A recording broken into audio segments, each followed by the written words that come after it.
lieu à Québec et cela a motivé le thème de notre retraite paroissiale, l'Eucharistie, source et sommet de la vie chrétienne. Nous avons déjà réfléchi ensemble sur l'Eucharistie comme source, parce qu'elle nous met en contact direct avec Dieu, source. Hier, nous avons vu que si l'Eucharistie est le sommet de la vie chrétienne, c'est d'abord parce qu'elle est le sommet de la vie même de Jésus. Ce soir, je vous avais annoncé que dans cette dernière rencontre, nous allions réfléchir, partager sur les attitudes pour vivre concrètement l'Eucharistie afin qu'elle porte ses fruits en nous. Avant la fête de la Pâque, Jésus, sachant que son heure était venue. L'heure de Jésus, c'est l'heure où il passe de ce monde au Père. L'heure où l'amour de Dieu traverse la mort, traverse le mal, le péché, pour faire entrer dans la gloire, dans le monde de la résurrection, l'humanité. Mais Jésus a préparé cette heure. Et le Jeudi Saint est précisément le grand moment de la préparation. Et vous allez le célébrer bientôt, le Jeudi Saint, et le Carême est vraiment un temps aussi de préparation aux fêtes pascales. C'est une fête tellement riche, tellement dense, tellement profonde, qu'à chaque année revient le cycle pour nous permettre de nous préparer à nouveau, de réfléchir et d'entrer dans ce mystère qui est central dans notre foi. Il y a deux moments importants, ou disons, il y a trois choses, parlons mieux comme ça, il y a trois choses importantes qui se passent le Jeudi Saint. La première, Jésus, pendant un repas, prend du pain et du vin et en fait le signe de son corps et de son sang, c'est moi vivant. Donc il institue l'Eucharistie, il invente le moyen de demeurer parmi nous. À travers ce geste, surtout le texte de Saint Jean, de l'Évangile selon Saint Jean, il est important de noter la liberté avec laquelle Jésus entre dans son heure, vit ses derniers moments. Quelque part dans l'Évangile selon Saint Jean, Jésus dit « Ma vie, nul ne la prend, c'est moi qui la donne. » Sachant que le Père avait tout remis entre ses mains, sachant qu'il venait de Dieu et qu'il allait vers Dieu, Jésus est pleinement conscient de qui il est, le Fils même de Dieu, Dieu avec nous, Dieu qui vit humainement avec nous.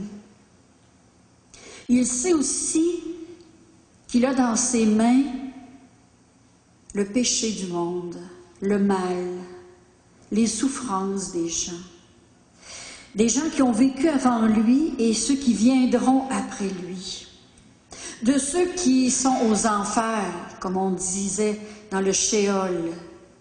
Ça veut dire de ceux qui ont été broyés par le mal, qui n'ont pas été capables de se sortir tout seuls de la désespérance, de la colère, de la haine, de l'envie, de la jalousie, du désir d'écraser les autres.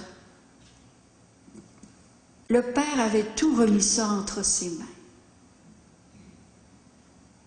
Et en contemplant Jésus dans cette attitude, il me semble qu'il est bon de mettre en parallèle l'attitude du roi de Ninive. Nous avons entendu le texte. Jonas, un petit prophète, pas trop vaillant, pas trop zélé non plus, s'en va à Ninive puis dit, normalement ça prend 3 jours pour parcourir Ninive. Puis lui, il l'a fait en une journée. Ça veut dire qu'il a passé des bouts. Il a fait les coins ronds, comme on dit. Il n'est pas allé partout. Puis là, il a dit, convertissez-vous. Et je ne suis pas sûre qu'il l'a crié très fort. Mais c'est quand même allé jusqu'au roi. Et le roi, vous savez, dans ces endroits, dans le temps de Jésus, pas dans le temps de Jésus, c'est même avant Jésus, dans le temps de l'Ancien Testament, chaque ville était un petit peu comme un royaume, comme un pays. Et le roi de la ville, ben, c'était comme le représentant de tout le monde.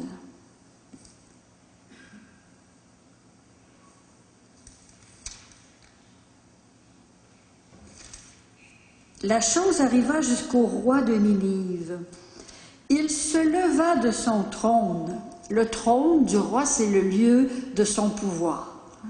Quand tu es assis sur le trône, c'est que tu es en possession du pouvoir. Et il quitte son manteau. C'est une attitude qu'on retrouve chez Jésus le soir du Jeudi Saint. Jésus est un petit peu le roi des Juifs aussi. Mais quelle attitude différente du roi de Ninive. Le roi de Ninive vient de recevoir la nouvelle que finalement les gens de Ninive, là, ils vivent dans le péché. Et qu'il faut qu'ils changent. Sinon, le mal va les submerger. Quand on dit Dieu va détruire, ça veut dire le mal que vous vivez, que vous partagez, la manière dont vous vivez, à un moment donné, ça va vous détruire. Et là, le roi dit, je vais quitter mon vêtement. Et le vêtement du roi, c'est le vêtement qui montre sa gloire. Il est en tenue de roi. Pour prendre un vêtement de deuil, s'asseoir sur la cendre, puis là, décréter un jeûne pour tout le monde. Donc, il se met à faire des pratiques de pénitence. Il a réalisé, le roi, parce que Jonas est venu lui dire, que là, on ne peut pas continuer comme ça. On s'en va nulle part, puis c'est dangereux pour nous. Et son réflexe, c'est un geste d'humilité, dans le fond. Il enlève tous ses apparats, puis il se met il s'assoit sur la cendre. Nous, on reçoit les cendres, hein, qui est le signe de cette humilité on reconnaît qu'on a besoin de conversion. Il se met à jeûner. 40 jours, un jeûne. Puis il demande à tout le monde de mettre un vêtement de deuil. C'est comme s'il essaye d'acheter la faveur de Dieu. Il se dit, écoutez là, c'est vrai que c'est grave, là, mais si tout le monde, on se mettait à faire le deuil, à faire attention, à jeûner, puis avoir une attitude humble, probablement que Dieu, peut-être, que Dieu se ravisera. Il n'est pas certain. Peut-être. Ça, l'attitude du roi, là, c'est l'attitude la plus naturelle des êtres humains. Et c'est comme ça que les êtres humains avaient le réflexe de se présenter devant Dieu. Quand je vous ai dit que je voudrais qu'on regarde ce soir la manière de vivre l'Eucharistie, est-ce que nous vivons l'Eucharistie, nous vivons notre religion, notre pratique religieuse, notre foi, comme le roi de Ninive ou comme Jésus? Le roi de Ninive, lui, il n'est pas sûr que Dieu... Mais il se doute que oui, mais il dit il faut l'amadouer, il faut y faire plaisir, il faut faire des bonnes choses, des bonnes œuvres, et puis tout le monde ensemble, là, puis convertissons-nous. Alors là, on se dit, mon Dieu, ça va mal au Québec, ça va mal dans le monde. Si tout le monde venait là durant le carême, puis on se mettait à faire des jeûnes, puis on changeait de vie, là, probablement que ça reviendrait, les vocations, puis probablement que notre monde irait mieux. Est-ce qu'on a cette attitude? Ou si on a l'attitude de Jésus, qui est conscient, sinon plus, du mal. Non seulement il en a entendu parler, il le porte dans ses mains, sachant que le Père lui avait tout remis entre les mains. La grande nouveauté de Jésus, c'est que Dieu lui-même vient prendre le mal dans ses mains pour le transformer de son amour. Les expressions comme Dieu efface notre péché, on ne trouve ça que dans l'Ancien Testament. Dans le Nouveau Testament, c'est « Voici que je fais toutes choses nouvelles. Voici que je fais une création nouvelle. Voici que nous allons renaître dans l'Esprit, que nous allons renaître d'en haut. » Dans le Nouveau Testament, avec la venue de Jésus, c'est la transformation par l'intérieur du mal, de la souffrance, de nos difficultés, je dirais même jusqu'à dire de nos péchés, en résurrection. Dieu ne prend pas nos péchés, là. Moi, je ne sais pas qui vous êtes, monsieur, vous à l'avant, je ne sais pas si vous êtes un grand pécheur comme moi, mais supposons là, que vous avez, disons, 5 péchés, 5 gros péchés. Là. Et puis moi, je suis Dieu. Et puis là, le monsieur, je dis, écoute, là, moi, je vois dans ton cœur, puis là, si tu ne changes pas de vie, là, tu n'iras pas loin. Alors lui, là, il me confesse ses péchés. Et moi, étant Dieu, j'ai le pouvoir de lui arracher ces péchés-là. Hein? Et là, je vais les mettre dans la cendre ou je vais les effacer. C'est pas ça que Dieu fait avec nos péchés ou avec le mal. Dieu est créateur. Dieu est vivant. Dieu fait traverser de sa vie ce qui est mort en nous. Ce qui est puissance de mort, ce qui est puissance de mal.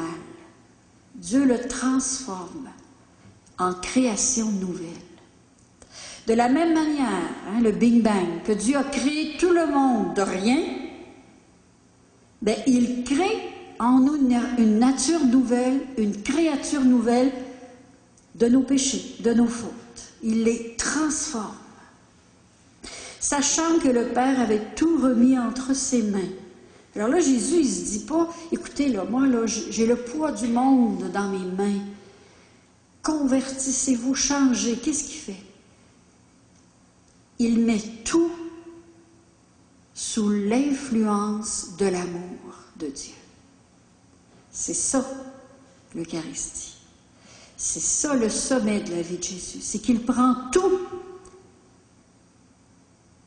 et il soumet tout à l'amour de Dieu. Il faut nous défaire de nos anciennes manières de voir que Dieu va nous détruire. Dieu ne détruit pas. Dieu transforme, fait des choses nouvelles. Je vous donnerai un cœur nouveau. Je mettrai en vous un esprit nouveau. Le roi de Ninive, c'était déjà extraordinaire ce qu'il a fait. Mais Jésus nous a laissé l'Eucharistie, pas simplement parce qu'il voulait être avec nous. Il nous a laissé l'Eucharistie parce qu'il voulait que nous fassions de nos vies ce que Jésus a fait de sa vie. Faites ceci en mémoire de moi. Ceci, bien sûr, c'est les prêtres qui prennent du pain et du vin, qui font la messe. Mais ça s'adresse aussi à nous. Jésus nous demande de faire de notre vie ce que lui a fait de la sienne, c'est-à-dire de prendre nous aussi dans nos mains le monde, le sort du monde, le poids qui pèse sur nos épaules, sur les épaules de nos enfants, de nos frères et sœurs, de ceux que nous aimons, de nos ennemis. Nous sommes à l'Eucharistie des missionnaires. Je vous le disais, c'est une alliance. Quand on fait une alliance, on partage. On est au même niveau. Ça veut dire que si on fait alliance avec Dieu, ou plutôt si Dieu fait alliance avec nous, c'est qu'il nous demande de partager son destin. Celui qui m'aime, là où je suis, sera aussi mon serviteur. Il doit marcher dans mes pas. que Jésus nous dit, c'est que quand vous participez à la messe, je vous prends dans mes mains et je prends dans mes mains ce que vous m'apportez. Et cela se fait de manière particulière au moment de la présentation des dons ou l'offertoire. Mais c'est d'abord une attitude intérieure. C'est une manière eucharistique d'être missionnaire, de vivre. C'est la manière de Jésus. C'est ça, vivre de la vie intérieure de Jésus. C'est-à-dire de tout faire passer de ce monde au Père. Et on va chanter pour nous aider. Prends ma vie, Seigneur. Que ma vie ressemble à ta vie. Et en le chantant, on va s'imaginer, se représenter Jésus à la scène, hein, sachant que le Père avait tout remis entre ses mains.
Prends mes mains, Seigneur, que mes mains soient prières.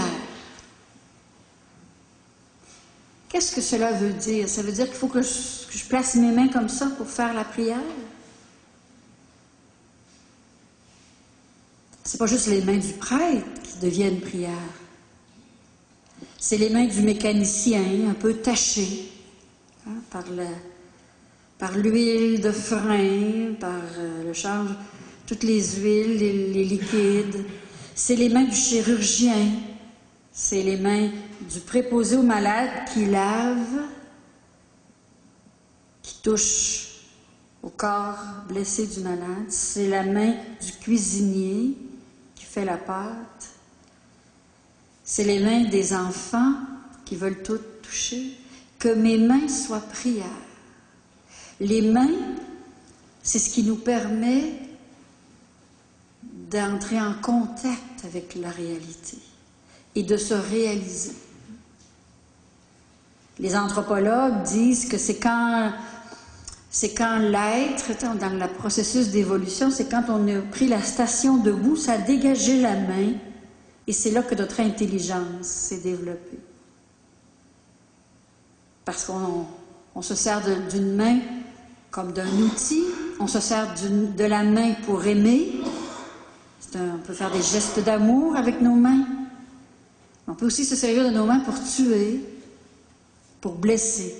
La main, c'est vraiment notre manière d'être dans le monde. Que mes mains, Seigneur, soient prières. Que ma vie, Seigneur, soit prière. Que ma vie ressemble à ta vie. Ça veut donc dire que les mains de Jésus sont des mains de prière. Et c'est précisément ce qu'est l'Eucharistie, sachant que le Père a tout remis entre ses mains. Tout ce qui nous est confié, tout notre travail, qu'il soit manuel ou intellectuel, tout ce qui nous est confié, tout ce qu'on nous remet dans les mains. Vous savez, avec le mot « main », on fait beaucoup de périphrase. Hein? C'est ce qui nous est confié. Hein? Je remets ça entre tes mains. Je te fais confiance. Je pourrais-tu avoir un coup de main? Nos mains, c'est aussi nos services qu'on rend ou qu'on ne rend pas. Va se passer les choses par la main. C'est aussi par les mains, supposément, qu'on est le plus contagieux. C'est la première fois, là, depuis que je viens dans la paroisse, que l'abbé Claude me donne la main. Là. Il était contagieux avant ça. Il ne voulait pas me donner ses microbes. C'est prouvé qu'on se donne la plupart de nos microbes par la main. Parce que la main, elle va partout. La main, elle est agile. Que mes mains, Seigneur, soient prières, que ma vie, Seigneur, soit prière, ça veut dire que toute notre activité, toute notre créativité, mais aussi tous les poings fermés, parce que la main, on peut tuer,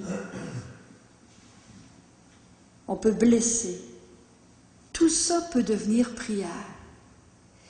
Et je suis convaincue que si nous sommes ici, durant cette retraite, si vous êtes là, vous et moi, c'est que nous avons été choisis pour être, comme Jésus, ceux et celles qui ont apporté le monde devant Dieu. Le mot « offrir » a donné naissance au mot « oblation ». Ob-ation, ça veut dire « porter devant Dieu ». Quand Jésus nous dit « faites de votre vie ce que j'ai fait de la mienne », ça veut dire devant le mal, devant les difficultés de la vie, devant le désir de changer, d'être meilleur, ne faites pas comme le roi de Ninive, en vous couchant par terre, en faisant toutes sortes de choses, puis en essayant de faire le plus de pratiques possible, en se disant peut-être que Dieu va nous l'accorder, mais faites comme moi. Moi qui ai tout mis ma confiance en le Père, parce que je connais le Père et je sais qui il est. Je sais d'où je viens et où je vais. Et nous savons d'où nous venons et où nous allons. Nous savons que Dieu nous a pris dans ses mains. Nous sommes baptisés, confirmés.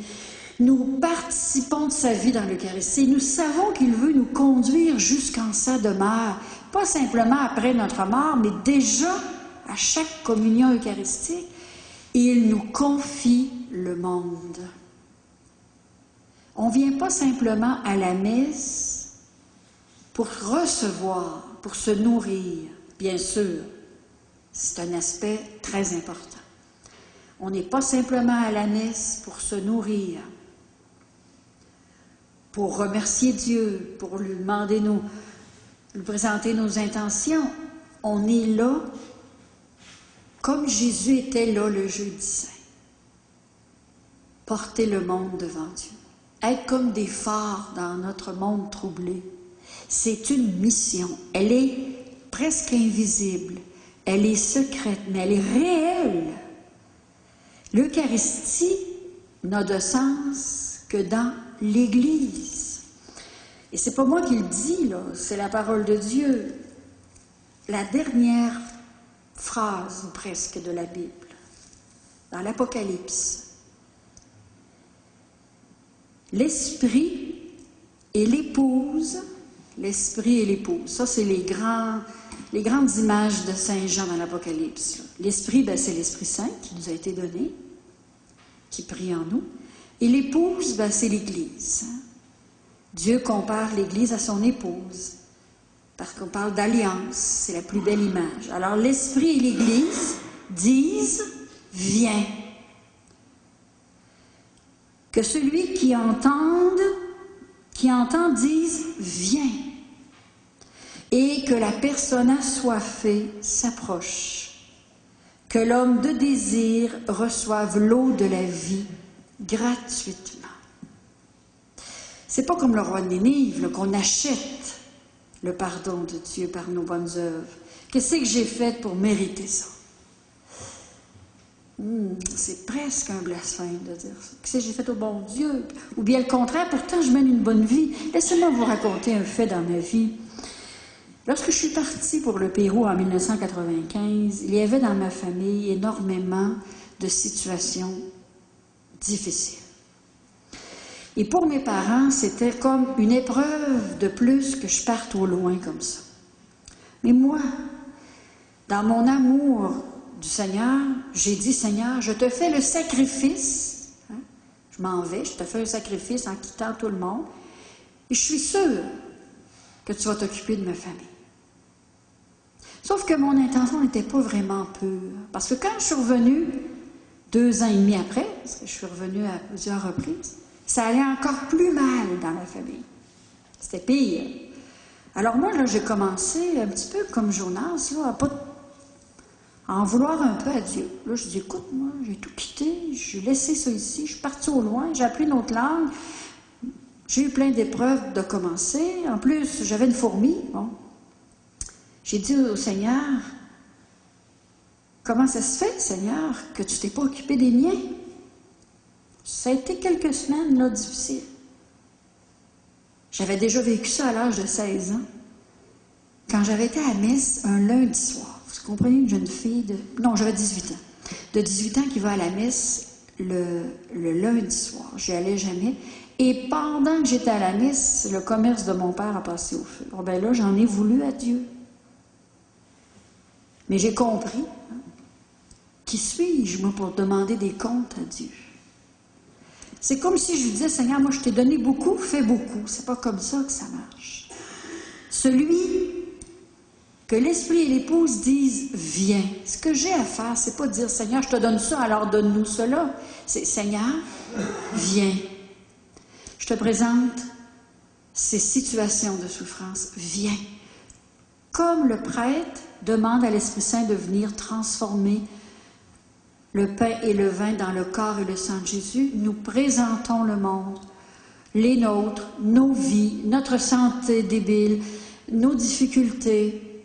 Des fois, on ne sait même pas qu'est-ce qu'on présente. Viens. Et que l'être de désir reçoive gratuitement. Le salut est gratuit. C'est gratuit. On n'a pas à marchander avec Dieu. Mais d'où l'importance de notre mission. Si c'est gratuit, c'est lui qui va décider quand il va les rejoindre, comment il va le faire. On se préoccupe beaucoup, puis au plan pastoral, il faut être créatif. Je ne vous dis pas qu'il ne faut rien faire. Puis je pense que c'est ce qui brûle vraiment le cœur de vos pasteurs, de toutes les personnes. On voudrait tellement être nombreux, c'est normal. Si ça nous